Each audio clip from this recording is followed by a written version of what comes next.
दिल्ली के मुख्यमंत्री अरविंद केजरीवाल ने 28 मार्च को राउज एवेन्यू कोर्ट में खुद दलीलें सामने रखी। इस दौरान उन्होंने ईडी पर गंभीर आरोप लगाए।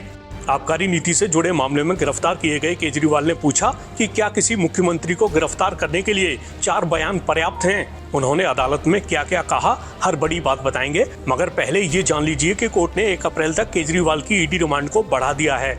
हालांकि ईडी ने केजरीवाल की 7 और दिन की हिरासत का अनुरोध किया था। इसके पीछे ईडी ने दलील दी थी कि मामले से जुड़े कुछ लोगों से उनका आमना सामना कराने की जरूरत है। चलिए अब आपको बताते हैं कि केजरीवाल ने अदालत में क्या क्या कहा। तो केजरीवाल ने ईडी पर आरोप लगाते हुए कहा कि ईडी का मकसद उन्हें फंसाना है। उन्होंने कहा, हम ईडी रिमांड अपोज नहीं कर रहे, जितने दिन चाहे वो मुझे कस्टडी में रख ले, लेकिन ये घोटाला है। इसके अलावा उन्होंने कहा, ईडी के 2 मकसद हैं, एक तो आम आदमी पार्टी को खत्म करना, दूसरा स्मोक स्क्रीन बनाना और उसके पीछे वसूली रैकेट चलाना, जिसके जरिए वो पैसे इकट्ठे कर रहे हैं। गवाह के बयानों को लेकर केजरीवाल ने कहा कि कई बयान दिए गए थे, लेकिन कोर्ट के सामने वो बयान लाया गया जो उनके खिलाफ था। केजरीवाल ने कहा कि ये तो सही नहीं है। केजरीवाल ने अपनी गिरफ्तारी पर सवाल उठाते हुए कहा कि ना तो उन्हें किसी कोर्ट ने दोषी करार दिया है और ना ही उनके खिलाफ आरोप तय हुए हैं। हाल ही में केजरीवाल को ईडी ने आबकारी नीति से जुड़े एक मामले में गिरफ्तार किया था। ऐसा आरोप है कि शराब व्यापारियों को लाइसेंस देने के लिए दिल्ली सरकार की आबकारी नीति 2021-22 ने गुटबंदी को बढ़ावा दिया था और कुछ डीलर को फायदा पहुंचाया था, जिन्होंने इसके लिए कथित तौर पर रिश्वत दी थी। आरोप है कि मामले के आरोपी आबकारी नीति बनाने के लिए केजरीवाल के संपर्क में थे। हालांकि आम आदमी पार्टी पूरे मामले को केजरीवाल के खिलाफ साजिश बता रही है। चलिए अब आपको इस मामले में सामने आई कुछ प्रतिक्रियाएं भी सुनवा देते हैं। ईडी ने और रिमांड मांगी, मगर ये शायद कम ही देखा गया कि अरविंद केजरीवाल जी ने कोर्ट से कहा कि मुझे इसके अंदर कोई दिक्कत नहीं है, ये जितने दिनों की रिमांड मांग रहे हैं इनको रिमांड दे दी जाए, जितनी छानबीन करनी है, जितनी इन्वेस्टिगेशन करनी है, जितनी पूछताछ करनी है, ईडी अपनी पूरी तसल्ली कर ले। तो अरविंद केजरीवाल जी ने अपनी रिमांड को अपोज नहीं किया, उन्होंने उसका स्वागत किया। उसके बाद अरविंद केजरीवाल जी ने कोर्ट से इजाज़त मांगी कि मैं कोर्ट के संज्ञान में अपने इस मामले के विषय में कुछ बातें रखना चाहता हूं। ईडी ने इसका विरोध किया। फिर अरविंद केजरीवाल जी के वकील ने सेक्शन 313 कोट किया और कहा कि ये अपनी स्टेटमेंट कोर्ट के सामने दे सकते हैं, कोर्ट इसको अलाउ कर सकता है, प्रावधान है, लिहाजा कोर्ट ने इसको अलाउ किया। जितनी स्टेटमेंट हम लोग उनकी लिख सके, समझ सके, वो मैं एक बार आपको पढ़ के सुनाना चाहता हूं। अरविंद केजरीवाल जी ने कहा कि यह केस लगभग 1.25 साल से चल रहा है। 17 अगस्त 2022 को सीबीआई का पहला केस फाइल हुआ था और 22 अगस्त 2022 को ईडी ने अपनी ईसीआईआर फाइल की। अब मुझे गिरफ्तार किया गया है। ना तो किसी कोर्ट ने मुझे दोषी करार किया है, ना ही मेरे ऊपर कोई मुकदमा चला है, ना ही मेरे ऊपर कोई आरोप तय हुए हैं, ना ही मेरे ऊपर कोई आरोप लगे हैं। अभी तक केस में सीबीआई ने 31,000 पेज कोर्ट में फाइल किए हैं और 294 विटनेस यानी कि गवाह एग्जामिन किए गए हैं। ईडी ने लगभग 162 विटनेस को एग्जामिन किया है और करीब 25,000 पेज फाइल किए हैं। इन सारे विटनेस और कागजों को मिलाकर मुझे क्यों गिरफ्तार किया गया है? मेरे नाम सीधे सीधे 4 स्टेटमेंट डाले गए हैं, यानी कि लगभग 4 स्टेटमेंट ऐसे हैं जिनमें अरविंद केजरीवाल जी के नाम का जिक्र है और उन्होंने कहा कि मैं ये चारों स्टेटमेंट्स के विषय में आपके सामने बात रखना चाहता हूं। पहला स्टेटमेंट मनीष सिसोदिया जी के तब के सेक्रेटरी सी अरविंद के विषय में था। उन्होंने कहा मेरा नाम 4 जगह आ रहा है। सबसे पहले हैं सी अरविंद। सी अरविंद मनीष सिसोदिया के सेक्रेटरी थे। उन्होंने यह बयान दिया कि एक दिन वह मेरे घर में मेरी मौजूदगी में मनीष सिसोदिया जी से उनके कुछ एक्साइज के डॉक्यूमेंट्स हैंडओवर किए। यानी कि सी अरविंद को मनीष सिसोदिया जी ने सीएम साहब के घर पे कुछ एक्साइज के डॉक्यूमेंट्स हैंडओवर किए। उन्होंने यह नहीं कहा कि कुछ पैसे दिए, ऐसा कोई आरोप नहीं है। मैडम, मेरे घर पे ढेरों विधायक, मंत्री और अधिकारी आते हैं, उनके सेक्रेटरी आते हैं, वह आपस में खुसर पुसर करते रहते हैं और कई कागज़ एक दूसरे से एक्सचेंज करते हैं। मुझे क्या पता कौन किसको क्या दे रहा है। क्या यह बयान एक मौजूदा मुख्यमंत्री को गिरफ्तार करने के लिए काफ़ी है?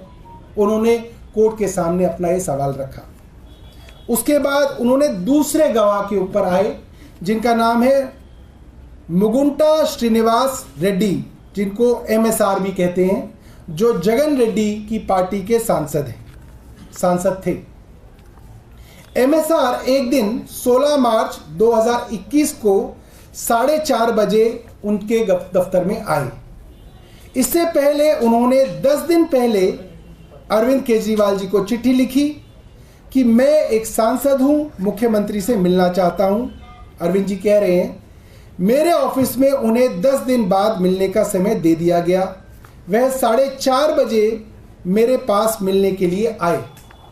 मैं किसी वजह से जल्दी में था, तो उन्होंने मेरे से कहा कि मुझे दिल्ली में अपना फैमिली चैरिटेबल ट्रस्ट खोलना है, उसके लिए मुझे ज़मीन चाहिए। हमने कहा कि ज़मीन हमारे अंडर नहीं आती, LG साहब के अंडर आती है। आप चिट्ठी दे दीजिए, मैं LG साहब को फॉरवर्ड कर दूंगा, यानी कि पहुंचवा दूंगा।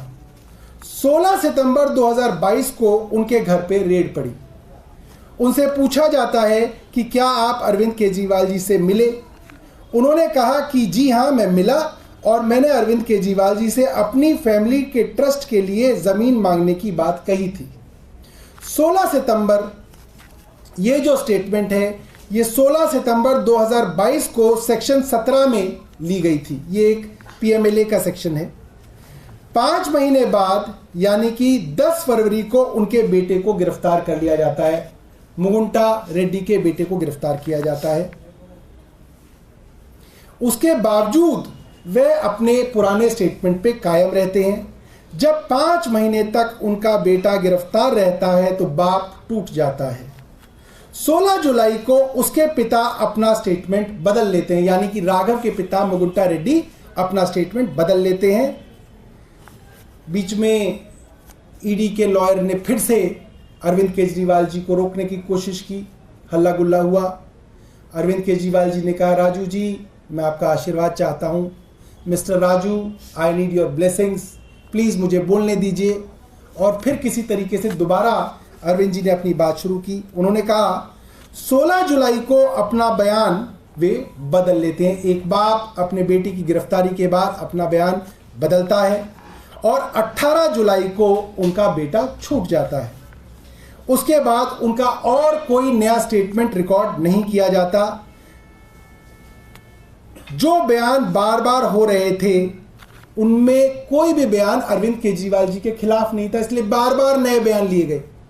और जैसे ही अरविंद केजरीवाल जी के खिलाफ बयान दे दिया गया, फिर कोई और बयान की ज़रूरत ईडी को नहीं थी। बाकी सारे बयान जो है कूड़े के कचरे के डब्बे में, और इस बयान को ईडी जो है कोर्ट के सामने पेश करता। उसके बाद और कोई स्टेटमेंट नहीं लिया जाता।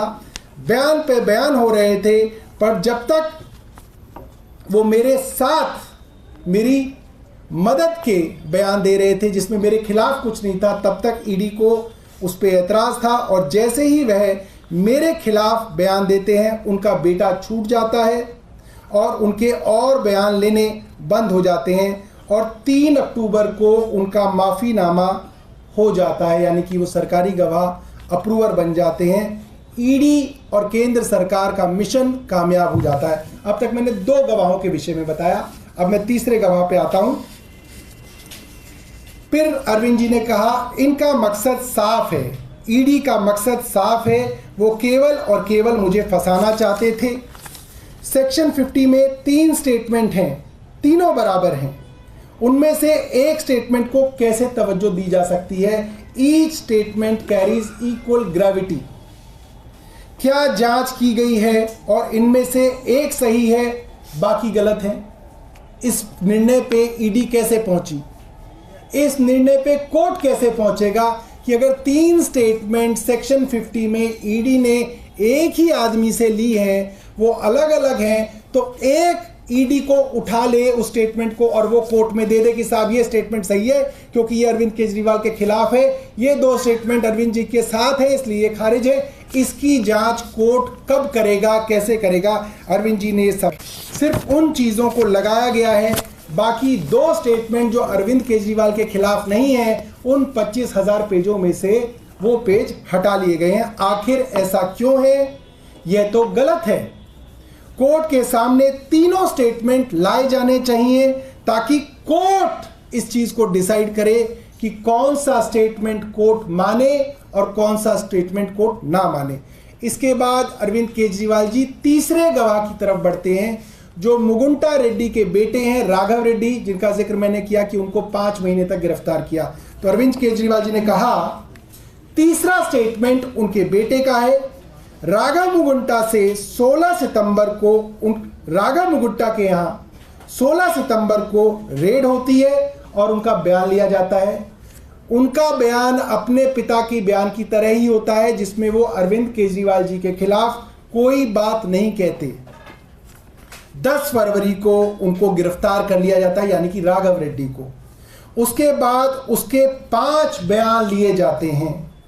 उनमें वह वही बोलता है जो उसने पहले बोला होता है, यानी कि वो अरविंद केजरीवाल के खिलाफ उनको इंडाइट करने का कोई बयान नहीं देता है। 5 महीने तक उसको जेल में रखा जाता है। आप समझ सकते हैं, एक मेंबर ऑफ पार्लियामेंट और एक बड़े बाप के बेटे को, एक करोड़पति अरबपति आदमी के बेटे को 5 महीने तक तिहाड़ में सड़ाया जाता है, मगर वो अपने बयान पे कायम रहता है। उसके बाद 16 जुलाई को जब उसके पिता अपना बयान बदलते हैं अपने बेटी की जेल के कारण, तो 18 जुलाई को उस बेटे की जेल से जमानत हो जाती है। उसके जो 7 बयान हुए उसमें से 6 बयान अरविंद केजरीवाल के खिलाफ नहीं है। 7वें बयान में जैसे ही वो मेरे खिलाफ बोलते हैं, उसके बाद कोर्ट, उसके बाद ईडी उनका और कोई नया स्टेटमेंट रिकॉर्ड नहीं करता, उसे जेल से छोड़ दिया जाता है, उनको माफीनामा दे दिया जाता है और ये 6 स्टेटमेंट कूड़े के डब्बे में डाल दिए जाते हैं। अरविंद केजरीवाल जी का सवाल है कि ये कौन तय करेगा कि 7 में से 6 स्टेटमेंट गलत है, 7वां स्टेटमेंट सही है? ये ईडी कैसे तय कर सकती है? ये तय कोर्ट करेगा, न्यायालय करेगा। लिहाजा वो 6 स्टेटमेंट भी कोर्ट के रिकॉर्ड पे लाए जाने चाहिए। उसके बाद जो ईडी का स्टार विटनेस है, उनके विषय में अरविंद केजरीवाल बात करते हैं, शरद चंद्र रेड्डी। चौथा है शरद चंद्र रेड्डी। शरद रेड्डी का केस 16 सितंबर में, माफ कीजिएगा, शरद रेड्डी के मामले में 16 दिसंबर को उनके यहां रेड हुई। उसने मेरे खिलाफ कुछ नहीं कहा। 9 नवंबर को उसने मेरे खिलाफ कुछ नहीं कहा, यानी कि जब रेड हुई तब उसने कोई बयान नहीं दिया। उसके बाद 9 नवंबर को उसको पूछताछ के लिए बुलाया गया, उसमें भी उसने अरविंद केजरीवाल जी के खिलाफ कुछ नहीं बोला। 10 नवंबर को अगले दिन उसकी गिरफ्तारी हो जाती है। उसके बाद 9 बयान दर्ज किए जाते हैं। 9 different statements of Sharad Reddy are recorded by ED in their custody. और उन 9 के 9 स्टेटमेंट्स में शरद रेड्डी अरविंद केजरीवाल के खिलाफ उनको इंडाइट करने वाला कोई स्टेटमेंट नहीं देते हैं। उसके बाद 25,000 करोड़ रुपए की कंपनी औरोबिंदो फार्मा के मालिक के बेटे शरद रेड्डी को 6 महीने तक जेल में सड़ाया जाता है। एक बाप टूटता है और उसके बाद देखिए क्या होता है। उसके बाद 6 महीने गिरफ्तार रहने के बाद 25 अप्रैल को वह भी टूट जाता है और वह केवल इतना कहता है कि मैं विजय नायर के साथ सीएम साहब के पास गया था। सीएम साहब जल्दी में थे तो सीएम साहब ने कहा कि विजय के टच में रहो, विजय अच्छा लड़का है। सिर्फ इतना बयान है। 6 महीने सड़ाने के बाद 25,000 करोड़ की कंपनी के मालिक के बेटे का ये बयान है। मैं केवल, अब अरविंद जी ने कहा, मैं केवल यह जानना चाहता हूं कि ये 4 स्टेटमेंट क्या एक मौजूदा मुख्यमंत्री को गिरफ्तार करने के लिए पर्याप्त हैं? Can you use these 4 statements to arrest a sitting chief minister? Can you just arrest a chief minister on the basis of these statements? Arvind ji ने फिर कहा 2 नवंबर को जो 30,000 पेज की फाइल की गई है, यह 30,000 जो पेज फाइल किए हैं ईडी ने, उसके अलावा करीब 1 लाख पेज ईडी के पास वो हैं जिसके अंदर अरविंद केजरीवाल और आम आदमी पार्टी के नेताओं की बेगुनाही साबित होती है। उन पेजों को कोर्ट के रिकॉर्ड में क्यों नहीं लाया जा रहा, ये अरविंद जी ने कोर्ट से पूछा। कोर्ट ने कोई जवाब उस समय नहीं दिया। उसके बाद उन्होंने कहा ये जो शराब घोटाला है ये आखिर क्या है? क्या आरोप लगाया गया है? आरोप ये लगाया गया है कि किसी साउथ लॉबी ने 100 करोड़ रुपए की पैसे शराब की पॉलिसी बनाने के लिए आम आदमी पार्टी को दिए। यही आरोप है बेसिकली ईडी का कि 100 करोड़ रुपए एक पॉलिसी बनाने के लिए सो कॉल्ड साउथ लॉबी ने आम आदमी पार्टी को दिए। जस्टिस खन्ना ने अपने सुप्रीम कोर्ट के ऑर्डर में पेज नंबर 22 के पैराग्राफ नंबर 12 में कहा है कि जो 100 करोड़ रुपए की रिश्वत वाली बात है, this is a matter of debate. ये बात संदेहास्पद है, ये बात विवादास्पद है, ये बात बहस योग्य है। इसके लिए अभी तक ईडी ने कोई सबूत दाखिल नहीं किए हैं कि 100 करोड़ की रिश्वत साउथ ग्रुप ने आम आदमी पार्टी के नेताओं को दी। तो असली शराब घोटाला क्या है? अरविंद जी ने कहा असली शराब घोटाला शुरू होता है ईडी की जांच शुरू होने के बाद। जब ईडी की जांच शुरू होती है, ईडी की जांच के 2 मकसद थे। पहला मकसद है आम आदमी पार्टी को क्रश करना, आम आदमी पार्टी को भ्रष्टाचारी साबित करना, खुद ये बात फैलाना कि आम आदमी पार्टी ने शराब घोटाला किया है। यह ईडी का पहला मकसद है। ईडी का दूसरा मकसद है एक्सटॉर्शन रैकेट चलाना, और मैं इसके सबूत अदालत के सामने पेश कर रहा हूं। ईडी का मकसद है पैसे इकट्ठे करना। फिर अरविंद केजरीवाल कहते हैं शरद चंद्र रेड्डी के केस में शरद चंद्र रेड्डी को जमानत 2 कारणों से मिली। सबसे पहले शरद रेड्डी ने मेरे खिलाफ दिया बयान। सबसे पहले शरद चंद्र रेड्डी ने उनके खिलाफ बयान दिया। शरद रेड्डी ने गिरफ्तार होने के बाद 55 करोड़ रुपए का चंदा भारतीय जनता पार्टी को दिया। गिरफ्तार होने के बाद 55 करोड़ रुपए के बॉन्ड शरद रेड्डी ने खरीदे। उसके बाद उसे जमानत मिली। इससे मनी ट्रेल साबित होता है। गिरफ्तार होने के बाद उसने 55 करोड़ का चंदा भारतीय जनता पार्टी को दिया। भाजपा के अकाउंट में यह पैसा सीधे तौर पे गया। इससे मनी ट्रेल साबित होती है।